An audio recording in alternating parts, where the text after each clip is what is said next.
হ্যাঁ গ্যাস, এটা আমাদের জামালপুর প্রাণকেন্দ্রে একটা নতুন বাইপাস মির্জা আজম চত্বর।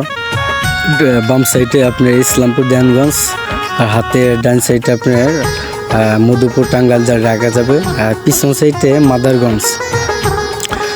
আর এই সোজা সবাই যেতে এই রাস্তাটা সোজা সদর জামাল।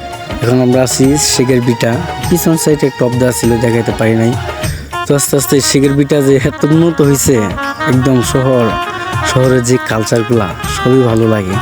বাংলার দৃশ্য তো সবই সুন্দর, কিন্তু গ্রাম আর শহর একটু পার্থক্য এটাই, মানে শহরে সবাই কাজকর্মে ব্যস্ত, আর সবাই শহরে থেকেই মানুষ লেখাপড়া সব কিছু সে একটা সব কিছু শিখে।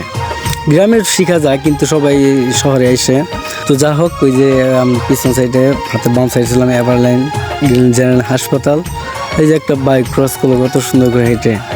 আমাদের এই যে সিএনজি স্ট্যান্ড, হাতের বাম পাশেই রেলপথ, এই যে রেল ক্রসিং, 5 রাস্তা। শেখের বিটা শেষ করলাম, এখন 5 রাস্তার ভিতরে ঢুকলাম। শহর সবসময় সুন্দর লাগে, শহর তো শহরই, শহর একদম স্মার্ট।